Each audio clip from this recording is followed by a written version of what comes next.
My name is Raya Ellington, and 3 months ago, my boss stood behind me, looked at a year's worth of relationship building work, smirked, and pressed delete while the entire floor watched.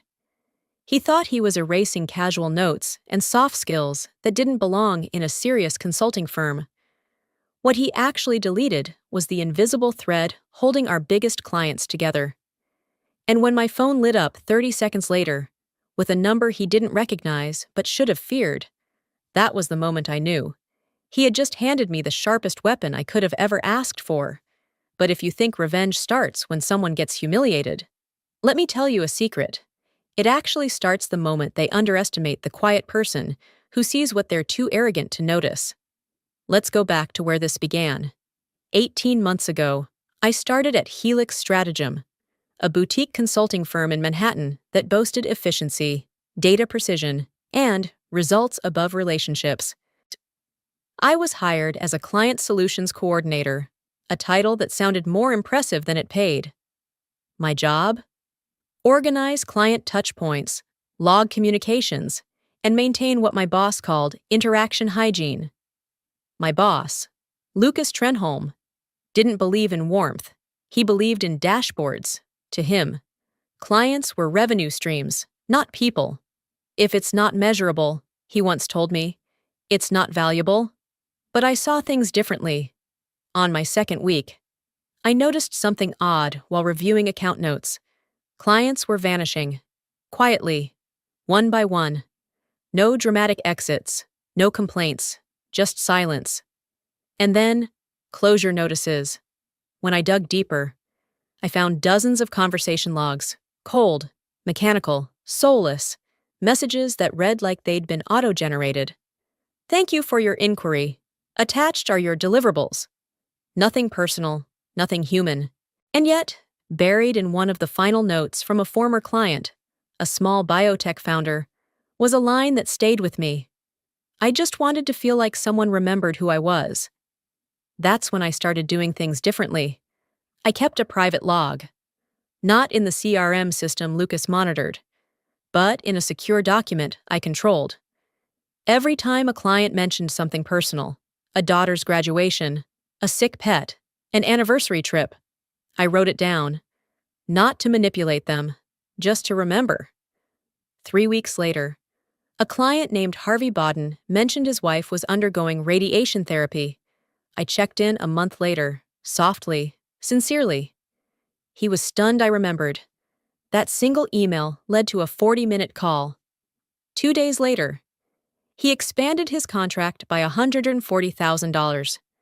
I didn't tell Lucas, I didn't need to, because the results started speaking for themselves. But here's the twist. Someone else noticed before he did. And that someone had far more power over the future of my career than Lucas ever realized.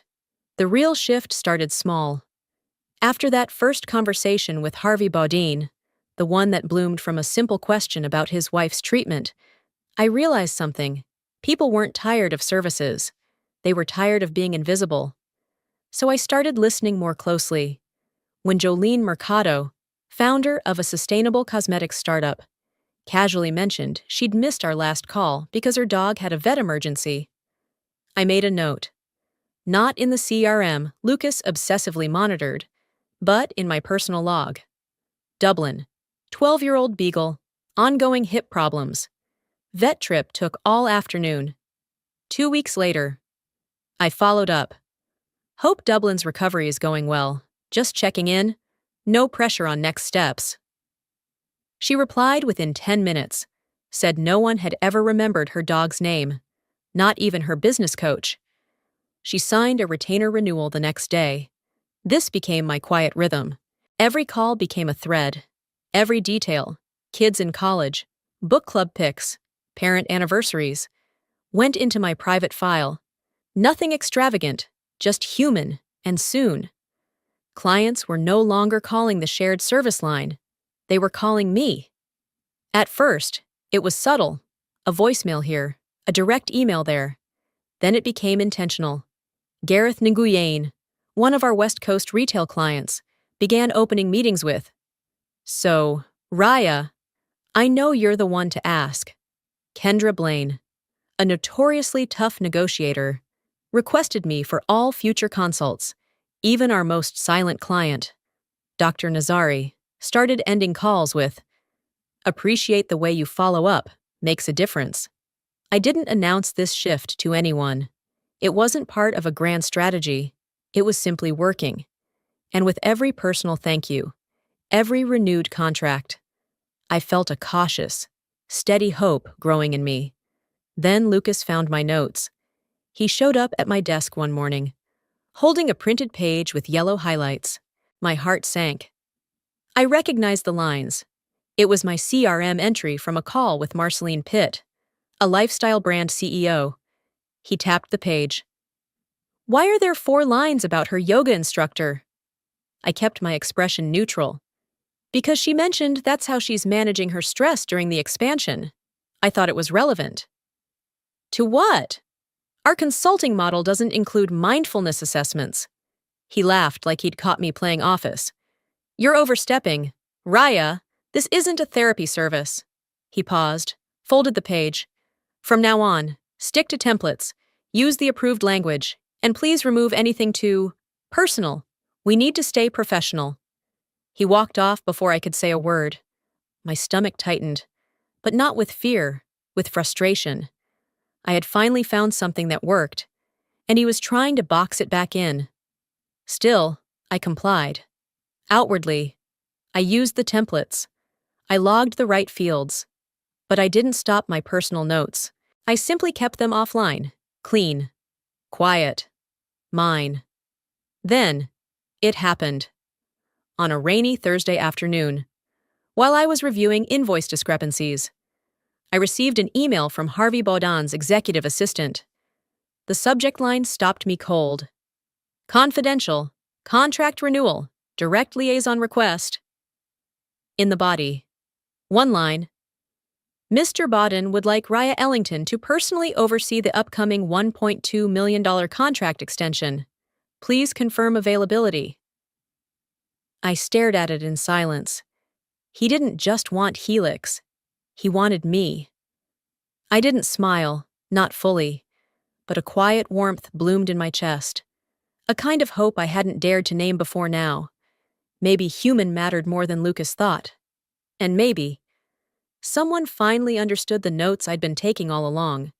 The email from Harvey Baudin's assistant stayed open on my desktop for hours, even after I'd confirmed the meeting, saved it to my calendar, and crafted a short thank you response. I kept clicking back to read the message again. Not for the dollar amount, not even for the validation, but because it meant someone saw the work I'd been quietly doing and wanted more of it. I carried that flicker of confidence into the quarterly performance meeting the next morning, hoping it would grow. Helix Stratagem's executive suite was a sleek glass rectangle on the 27th floor, modern, expensive, and always cold from overcompensating air conditioning. The department heads filled the oval-shaped table. I took my usual seat near the back. Lucas, of course, sat at the front beside Kamala Dresner, our CEO. Kamala was sharp, elegant, and not one for small talk. She kicked off the meeting with a laser-focused report on client retention numbers, flipping through slides as if they were afterthoughts.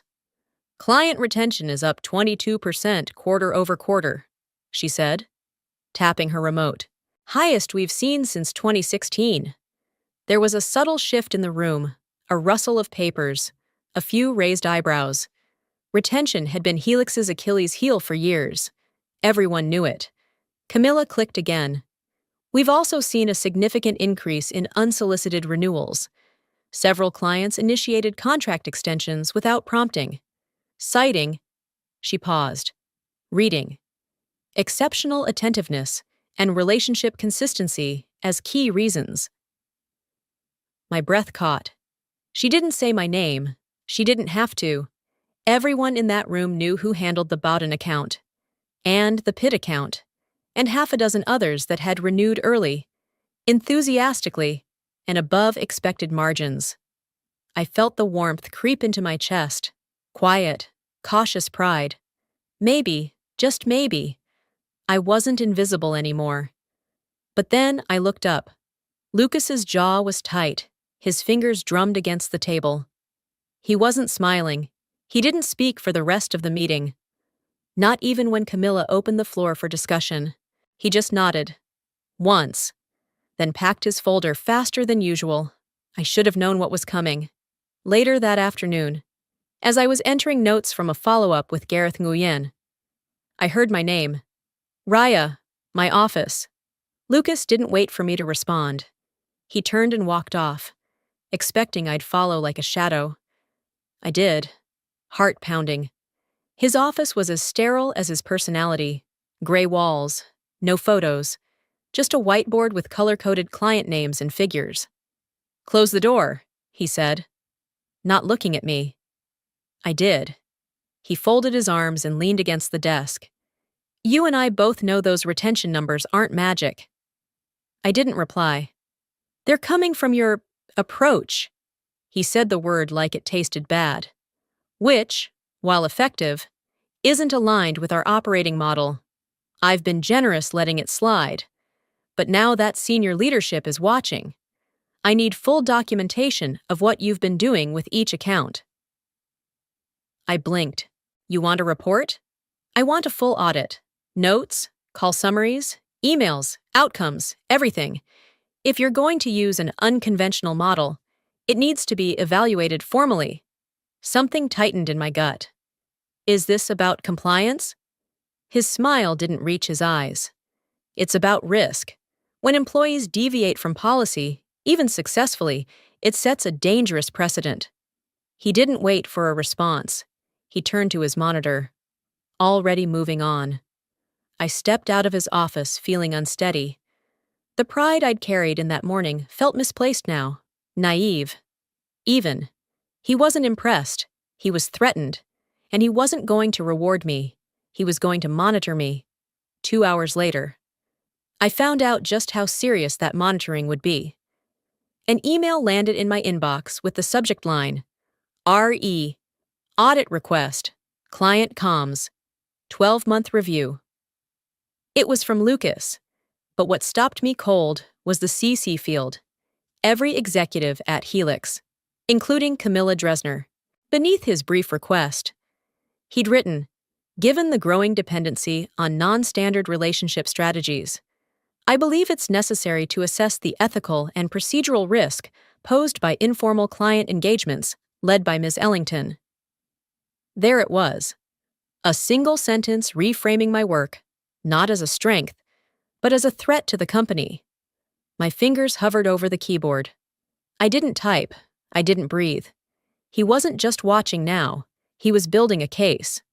I didn't respond to Lucas's email that day, not because I didn't know what to say, but because I knew exactly what he was trying to do, and I needed time to decide how to answer it. For the next 4 evenings, I stayed late at the office after the fluorescent lights flickered to half power and the elevators went quiet. The floor emptied by 7 p.m., but I remained, quietly building the most comprehensive audit anyone at Helix Stratagem had ever seen. 58 pages, 12 key clients, each one meticulously documented, not just by numbers, but by the relationships behind the numbers. For Baudin Ventures. I traced the original $400,000 contract and outlined how personalized interactions, checking in during his wife's chemo, remembering his son's graduation, had led to a 3x contract renewal and $1.2 million in follow-on business.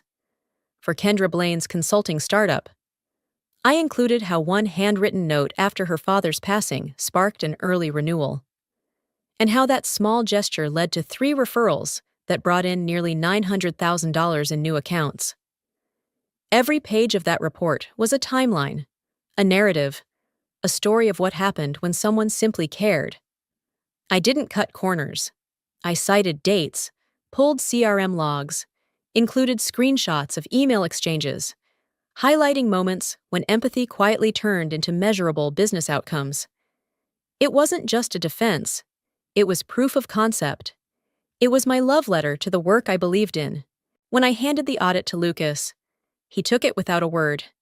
He didn't ask a question. He didn't look at the cover. He simply said, "Thanks. I'll review this and circle back." He never did. 3 days later, I got another calendar invite, this time from HR. Subject line: Client Care Training, Internal Workshop Presentation. Location: Main Conference Room. Audience: Entire staff. Presenter: me. I stared at the screen. No explanation, no feedback, no acknowledgement of the work I'd done. Just a requirement to walk into a room and explain my process, likely so Lucas could show how different it was.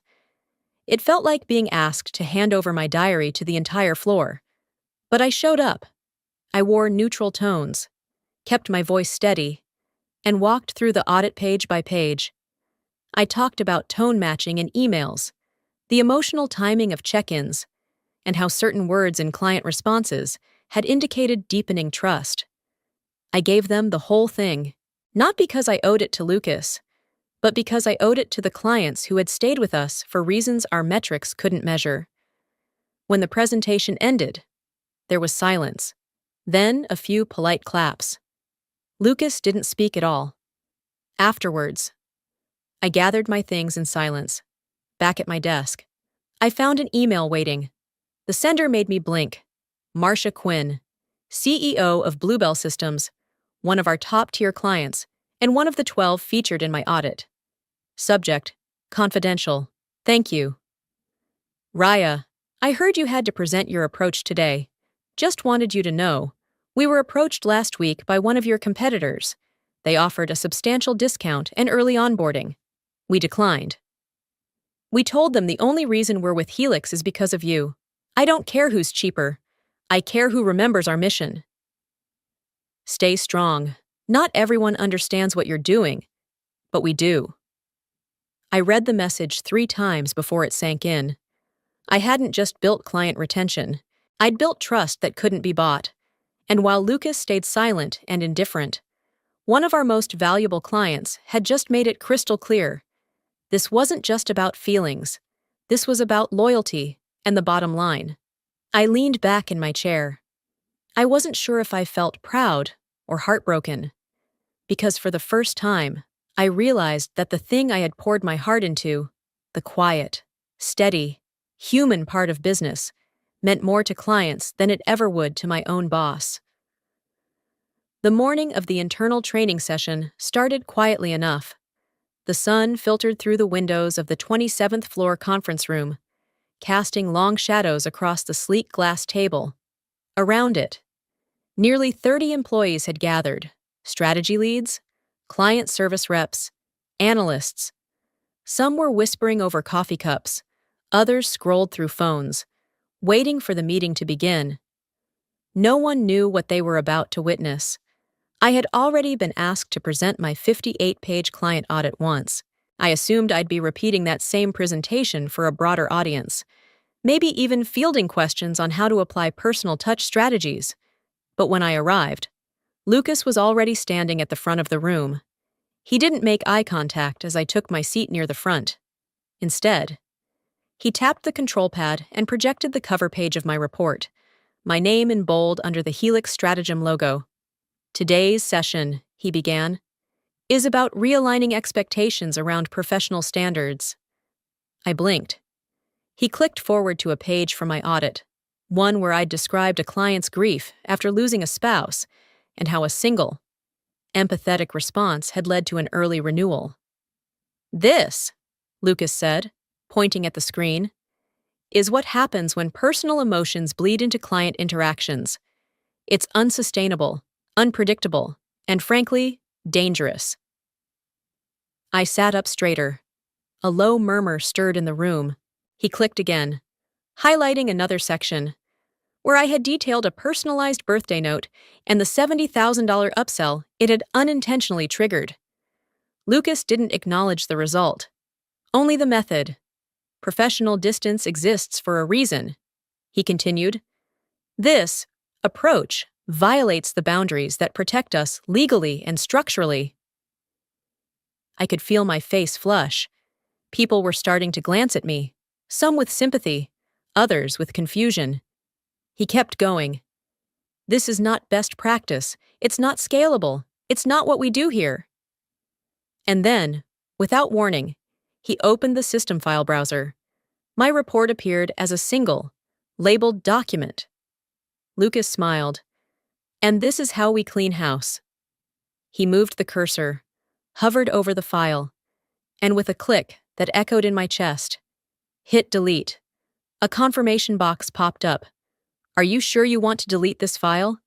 He didn't hesitate. Yes. The screen went blank. For a few seconds. The room was silent. Even the HVAC system seemed to hold its breath. Then Lucas stepped back from the screen and said, almost smugly, "Now we move forward, with clarity." I couldn't speak. 58 pages, 12 clients, a year of work, erased like it never mattered, erased like I never mattered. And he had done it, not just privately, but in front of every colleague, every witness. My heart pounded in my ears, my throat tight with disbelief and something else, humiliation. As I stared at the empty projection screen, still frozen, I felt the vibration in my pocket. Once, then again, then a third time. I pulled out my phone with shaking hands, barely glancing at it, until I saw the caller ID, Westgrove Ventures. The name flashed across my screen like a lifeline. A partner firm of Helix, a name that carried weight, a name Lucas respected. I hesitated for a second too long. The call ended. I stared at the screen. Then it lit up again. Same caller. This time, I answered. "Raya Ellington," a calm voice said. "This is Natalie Vu from Westgrove Ventures. I know this is unexpected, but I'd like to speak with you privately, at your earliest convenience. It's about an opportunity we've been monitoring for some time." My heart stopped. I glanced up. Lucas was still speaking, still deconstructing my work in abstract terms, completely unaware of what he'd just triggered. I turned my body slightly away from the room and whispered, "I'm available after this meeting." "Perfect," Natalie said. "I'll send details to your personal email." The call ended. I slid my phone back into my pocket, still numb from what had just happened. The shock hadn't passed. I wasn't sure when it would, but I knew one thing with sudden, absolute clarity. Lucas had just deleted the one thing keeping Helix's most loyal clients anchored. And the irony? He thought he was erasing a problem. What he'd actually done was unlock my future. I stepped out of the conference room as soon as the session ended, walking past a few stunned colleagues who didn't meet my eyes. The air felt heavier outside, like the walls themselves had absorbed the tension. My fingers clenched tightly around my phone. I could still feel the vibration in my palm from that second call. Westgrove Ventures. Natalie Vu had said she'd send details to my personal email. I checked as soon as I reached my desk, hands still slightly trembling, adrenaline still pulsing behind my ribs. There it was. Subject, private proposal, Westgrove Strategic Partner Division. From natalie.vu@westgroveventures.com, I clicked. "Hi, Raya. Thank you for taking the call earlier. We'd like to formally invite you to discuss an opportunity to serve as Chief Relationship Officer for a new consulting division we're launching next quarter. It's a human-focused, partnership-driven branch we've been quietly developing over the past year. Your name has been at the top of our list from the beginning. We've followed your work from a distance, not the files or internal reports, but the client sentiment, the renewal patterns, the public feedback. Your name keeps surfacing as the reason clients stay. We don't need documents. We need the person they trust. Let us know when you'd be open to a confidential meeting. We'll arrange everything. Warmly, Natalie Vu, Director of Strategic Growth, Westgrove Ventures." I leaned back in my chair, stunned. They'd been watching. Not the numbers Lucas paraded at quarterly meetings, not the dashboard metrics, but the actual heartbeat of the business. The part no one had officially measured. The part I thought no one saw. For a few moments, I didn't move, because despite the validation glowing on my screen, A familiar doubt crept in, the kind that's shaped over years of being told to stay in line. Keep quiet. Follow the formula. Could I actually do this? Step out? Lead something new? Walk away from the company I'd given so much of myself to? I glanced over at Lucas's glass-walled office. He wasn't looking at me. He never did, not unless he was about to correct me. I turned back to my screen and clicked Reply. Hi, Natalie. Thank you for the message. I'm interested and available to meet this evening or tomorrow, whichever works best for you. I'll keep this completely confidential. Best. Raya. I hit send before I could second-guess myself. That evening, we met at a quiet rooftop lounge in Midtown, away from anyone who might recognize us. Natalie was warm but efficient. Her confidence was subtle but unmistakable. We're building a division around authenticity, she said, sliding a leather folder toward me. And frankly, that means we're building it around you. She paused, studying my expression. We've been observing for the past 9 months. Client patterns, feedback loops, internal shifts at Helix, and, yes, waiting. We knew your approach worked, but we also knew it would only be a matter of time before someone like Lucas tried to bury it. I blinked. You anticipated the deletion? Natalie smiled. We didn't anticipate that exact stunt, but we understood the pattern. Strong leaders threaten insecure ones. We knew he'd try to contain or erase what he couldn't control. My pulse quickened. We're offering you a clean slate, she continued. Full strategic freedom. Title, Chief Relationship Officer. Salary, $510,000 with annual bonuses, plus equity. And no one's ever going to ask you to justify remembering a client's dog's name. It was everything I'd wanted. Everything Lucas had said didn't matter. I was quiet for a moment. Then I asked, why now? Her eyes didn't waver. Because now, you're free. That deletion, it just gave you ownership over the results you built.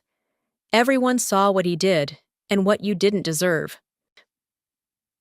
I looked out across the city skyline, lights flickering like quiet possibilities. And in that moment, the hesitation that had lived in my chest for months lifted. I wasn't just being offered a better job. I was being offered a future built on everything I'd been told wasn't valuable. And for the first time in a long time, I believed I was ready to say yes. The following Tuesday began like any other, except I wasn't wearing my usual muted tones or hiding behind the far end of the conference table. I chose a deep navy blazer, one that made me feel like I belonged in a boardroom, not behind the notes.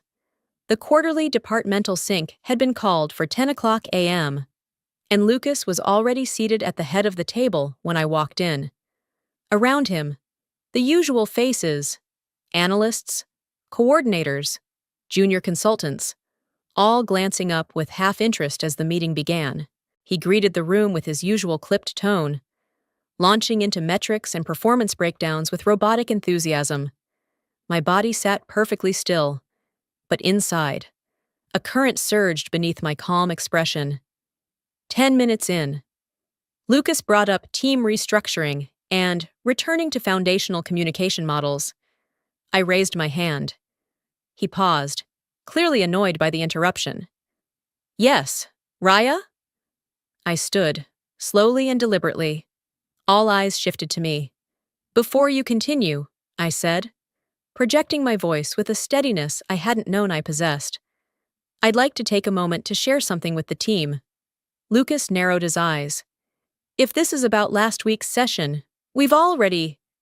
It's not, I said, gently cutting him off. It's about my future. I turned toward the monitor behind him and, with one motion, connected my laptop. The screen lit up with a document header in elegant font. West Grove Ventures, Executive Offer Summary. There was a long beat of silence. This, I said calmly, is the offer I've accepted. Effective immediately. I'm resigning from Helix Stratagem. You could feel the shift in the room like a crack in ice. Lucas's mouth opened, then closed again. His complexion blanched. The color drained so fast from his face, it was almost clinical. The document spoke louder than I ever could. Position: Chief Relationship Officer. Salary: $510,000 annually. Equity: 1.5%, vested over 3 years. Autonomy: full ownership of client engagement strategy. I didn't gloat. I didn't smile. This opportunity was offered to me after last week's session, I continued. But it was in development long before that. Because while my work may have been deleted from Helix's servers, it wasn't deleted from the people it mattered to. A few people gasped. Others looked stunned. One assistant at the far end actually whispered, "Oh my God!" Lucas finally found his voice. You can't just walk out. There are protocols, transition periods. You have to. My contract permits immediate resignation in response to public professional misconduct, I said, eyes locked on his. Deleting my year of work in front of 30 employees qualifies. I reached into my folder and placed a printed resignation letter in front of him. This is my official notice. The silence was thick, heavy. But then came a voice I hadn't expected. Camila Dresner. She had joined the meeting late, sitting quietly near the back of the room. Now she stood, slowly, and walked toward the table. All eyes turned to her. She looked at the offer on the screen, then at me. Then, to everyone's shock, she said softly, "I was wrong not to see this earlier." Lucas turned sharply. "Camila!" She held up a hand. "No," she said firmly. "I've read the client feedback. I've seen the loyalty you generated. We should have supported that instead of stifling it." Camilla looked at me again. "I wish you well, Raya, and I'm sorry." I nodded, holding her gaze. "Thank you." Without another word. I gathered my things. Just a leather notebook, my phone, and a flash drive I hadn't used in weeks. As I exited the room, I didn't look back, but I felt the air shift behind me, something between stunned admiration and disbelief. Lucas didn't say another word. Neither did anyone else. But in that silence, the message had been delivered louder than any performance review ever could. I was no longer someone they could ignore. I had walked in quiet and walked out unshakable. My first morning at Westgrove Ventures felt nothing like the ones I had grown used to. No elevator ride filled with tension. No pretending to shrink into the back row of a glass-walled conference room. No polite nods from people who barely remembered my name. Instead, I stepped into a workspace buzzing with warmth and intention. The new consulting division, still in its soft launch phase, had its own floor, a sunlit, loft-style open space filled with crisp air, high ceilings, and the low murmur of energy that comes with building something from the ground up. Natalie Vu was waiting near the coffee station, holding a reusable mug and smiling like we were old friends. "Welcome home," she said simply. And oddly, it felt that way. There was no ceremony, no dramatic orientation, just a calm sense of being exactly where I was meant to be. Within the first hour, I was introduced to the strategy leads I'd be working alongside, each one curious, collaborative, and excited to hear my thoughts on the client-first framework I was helping shape. They didn't ask to see metrics first. They asked what I believed made people feel seen. I spent the rest of the day setting up my workspace, an L-shaped desk in the corner by the windows, overlooking a quiet stretch of Bryant Park. There were no tracking sheets to backfill, no legacy system audits, just a blank canvas and an open directive. Design what connection should look like. Still, beneath the calm, a subtle buzz of nerves lingered in my chest. Not fear. Something softer, like standing on the edge of a lake and wondering how cold the water would be when you finally dove in. I hadn't contacted anyone from Helix.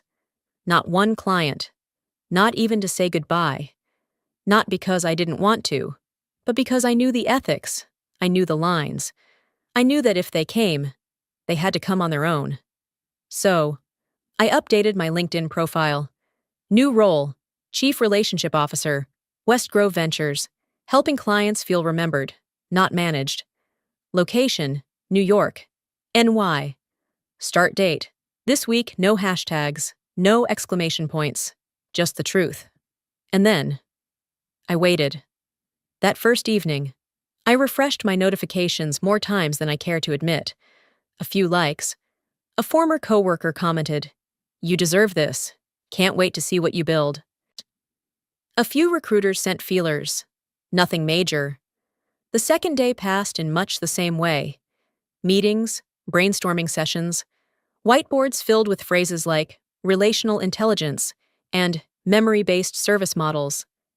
And then, late on the third afternoon, my inbox pinged with a subject line that made my heart stutter. From harvey.baudin@baudenventures.com. Subject, transition? I clicked. "Hi Raya, just saw your profile update." I can't say I'm surprised, but I can say I'm glad. I haven't spoken with anyone at Helix since your departure. Not because they haven't tried, but because it didn't feel the same. I think you already know how much our company valued working with you, not just professionally, but personally. So, when should we talk about making the move? Let me know. Harvey. I stared at the screen, then read the message again, twice.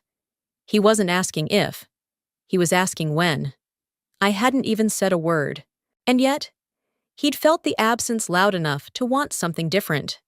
It wasn't just a professional win, it was a moment of profound affirmation that maybe I hadn't been naive all those months, that maybe connection did scale, that maybe people do remember who sees them.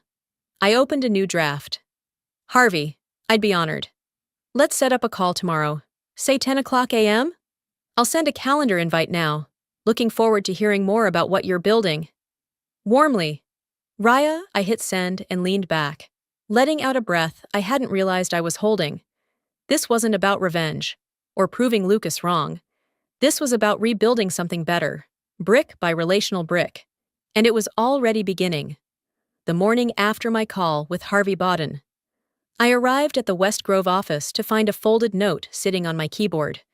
Handwritten, in smooth black ink. Baudin Ventures onboarding, contract signed. Welcome to the beginning. Say, Natalie, I smiled quietly. Then slid the note into my desk drawer like a talisman. Harvey had been the first, but not the last. By the end of that same week, 2 more clients from my Helix roster reached out, unprompted, unpressured. One wanted to catch up over coffee. The other had already submitted a transition request to West Grove's general inquiry inbox and requested that it be routed to me directly. I hadn't made a single outbound call, hadn't sent a message. I didn't need to. The relationships were doing the work for me. By the following Monday, the number had grown to 5, and by the end of the second week, it was 7. 7 high-value clients, each of them long-term accounts with Helix, each now asking to discuss their future with me at West Grove. I kept records of every interaction, ensuring compliance, and maintained full transparency with our legal team. We weren't poaching, we weren't soliciting. These clients were coming to us, to me. Still, the scale of it surprised even me. Each conversation followed a similar rhythm. Disappointment in how Helix had handled the transition. Frustration with the sudden coldness of their new communications. And then something more emotional. Statements like, "They forgot who we were the moment you left." Or, "We don't want to be just line items anymore." It wasn't just about consulting. It was about how they felt, seen or not. And behind the scenes, the ripple effects were intensifying. I started hearing whispers from contacts who still worked at Helix, analysts and coordinators I used to sit beside during quarterly reviews. The company was in crisis mode. Lucas had been pulled into back-to-back meetings with the executive team. Internal memos had begun circulating, questioning the spike in client attrition. But he had no answers. Because in Lucas's worldview, clients didn't leave because of feelings. They left because of pricing, or product fit, or industry shifts. In his mind, the strategy had remained the same.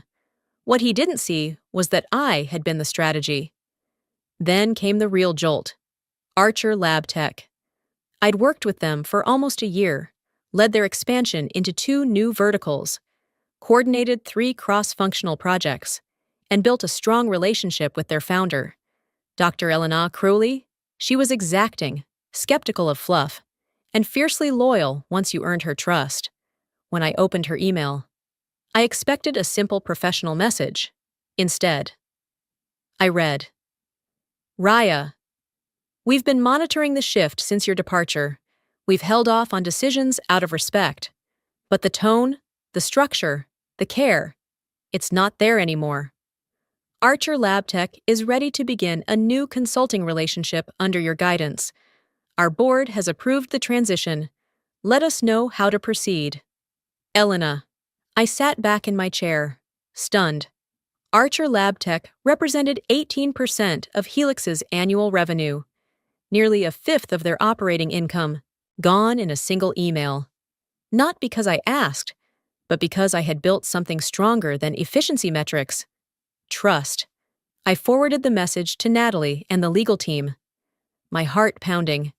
Her reply came minutes later. Confirmed. We'll begin processing the transition immediately. This changes everything. And it did, because in that moment, I understood something I hadn't allowed myself to believe before. It wasn't just that I'd lost a job and found a better one. It was that the power I thought I'd been borrowing had been mine all along. The emails started trickling in quietly, like the first few raindrops before a storm. They didn't come from clients or press. They came from people still inside Helix, people who had stayed behind, heads down, watching the walls begin to crack. The first message was from Brent Keller, a junior analyst I used to share afternoon coffee runs with. His note was short but heavy. You didn't hear this from me, but Lucas is saying you violated ethics by poaching clients. It's getting ugly. I stared at the screen, my lips parting slightly. Poaching? I hadn't sent a single message, not even a calendar invite. Every client had come to me, unsolicited and entirely of their own volition. Westgrove's legal team had made sure of it. And still, Lucas was trying to rewrite the narrative. I didn't reply to Brent, but I forwarded the message to Natalie Vu and our legal counsel. Within minutes, Natalie called me directly. We expected this, she said calmly. He's backed into a corner, and he's looking for a way out. We've documented everything.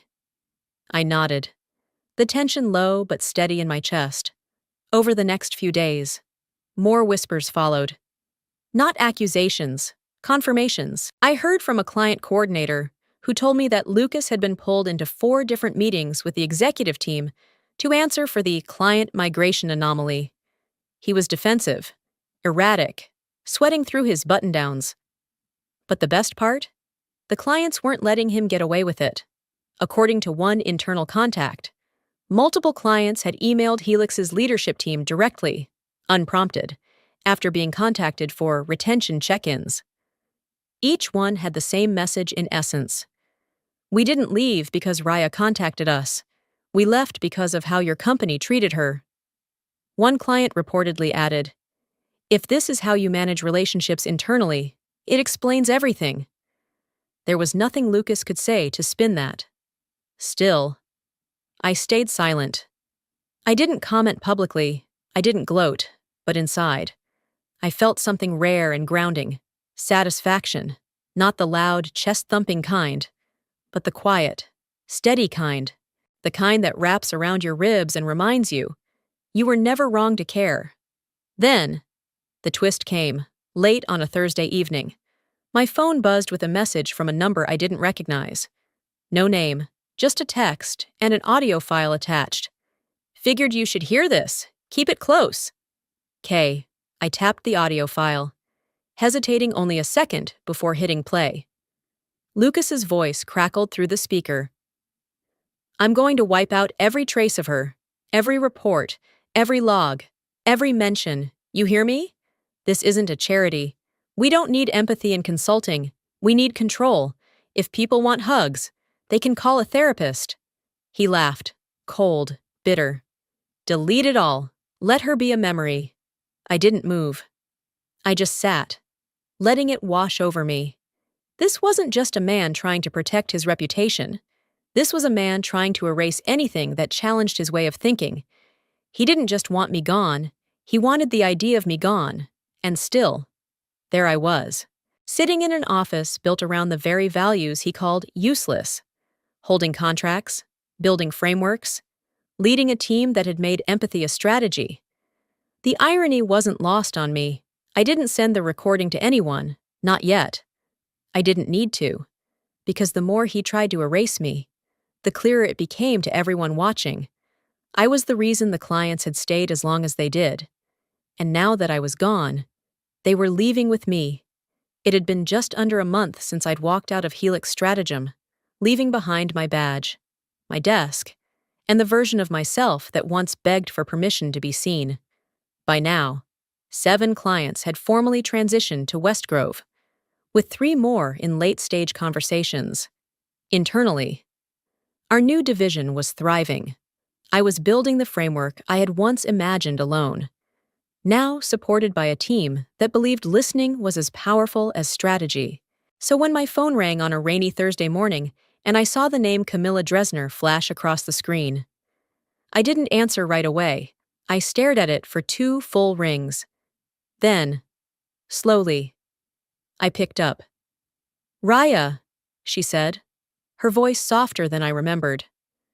"Thank you for taking the call." I waited. "I'd like to request a meeting." She continued.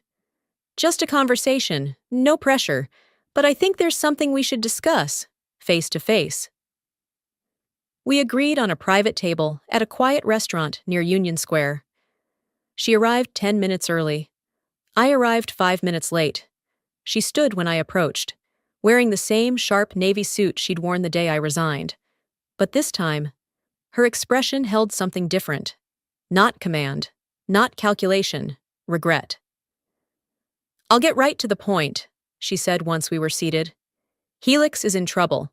We've lost 32% of active accounts in 3 weeks, and the board is alarmed." I folded my hands but said nothing. "We now understand how integral your client relationships were," she continued, "and we'd like to invite you to return. On your terms. Full strategic control. Title: Director of Client Strategy, reporting only to me." I raised an eyebrow. She rushed to add, "We're also exploring a partial merger. Westgrove's growth curve is undeniable. If there's a path to align, we want to explore it." There it was. A lifeline, not for me, but for Helix. She wasn't just offering me a job. She was proposing a union to salvage what was left. I took a sip of water before speaking. "You want me to return to a company that erased my work in front of my peers, now that it realizes the damage?" Camilla winced slightly, but didn't interrupt. "You want to merge with a division built on principles your leadership once dismissed as inefficient, because you now see they work." She nodded once. "Yes." I held her gaze. "I appreciate the honesty, and I'll give you mine in return." I leaned forward just slightly, voice calm. "I don't recycle what your company labeled as trash." Camilla blinked. "The clients didn't follow me because of a title. They followed trust, respect, and memory. Things Lucas never understood, and neither, apparently, did you." I sat back. "At Westgrove, I'm not rebuilding what was broken. I'm building something that never existed before, from scratch, with people who recognized its value from day one." The silence between us settled like fog. She reached for her glass, but didn't lift it. "I understand," she said finally. And this time, I believed she meant it. I stood, gathering my things. As I turned to leave, she said, almost to herself, "It wasn't personal. It was a system that failed." I paused just long enough to reply, "Systems are built by people who choose what matters." Then I walked out. And this time, I didn't look back.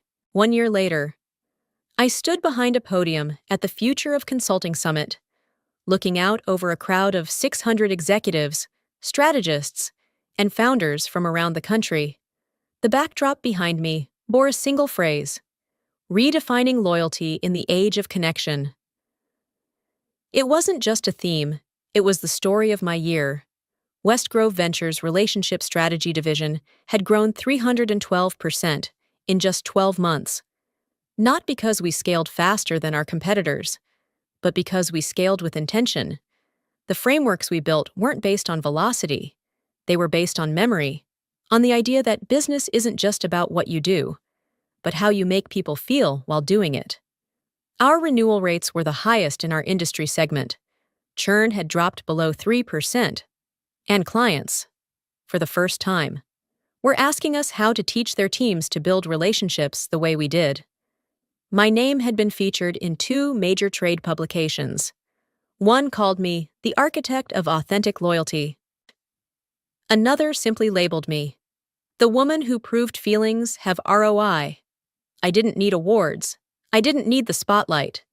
But it felt good to know that the thing I once had to justify, remembering someone's daughter's graduation, a client's dog's recovery, the anniversary of a founder's first product, had become a business model others now wanted to replicate. Helix stratagem, on the other hand, didn't survive the winter. 6 months after I declined Camilla's merger offer, the firm shuttered its flagship Manhattan office. A quiet press release cited strategic restructuring. But those of us who understood the language behind the language knew what it really meant. They didn't lose to competition. They lost to disconnection. Lucas Trenholm vanished from the consulting circuit. His name no longer appeared on panels, forums, or think tanks. According to one mutual contact, he had quietly exited the industry, blaming market volatility. But I knew better. I didn't need to see his downfall to feel validated. I'd felt it every time a client signed with us, not because we were the fastest, but because we were the ones who listened. As I closed out my keynote speech, I paused at the final slide. It showed no charts, no metrics, just a single quote I had written in the early days of starting over. Sometimes the best thing someone can do for your career is to delete you out of theirs. The room was quiet for a beat, then erupted into applause. But I wasn't thinking about the claps. I was thinking about the people out there who had been told their way of working, kind, patient, human, wasn't professional enough. People who were quietly keeping businesses afloat by remembering birthdays and listening between the lines. I stepped off the stage with no need to look back. Not at the slides, not at the past. Because the real legacy wasn't in what had been erased. It was in what had been rebuilt. If this story resonated with you, if you've ever had your contributions dismissed, or been told that care wasn't strategic, then I want to hear your story. Share your experience in the comments below. Like this video if you believe empathy is a competitive advantage. And don't forget to share this with someone who needs that reminder. Subscribe for more true stories, where quiet power speaks the loudest.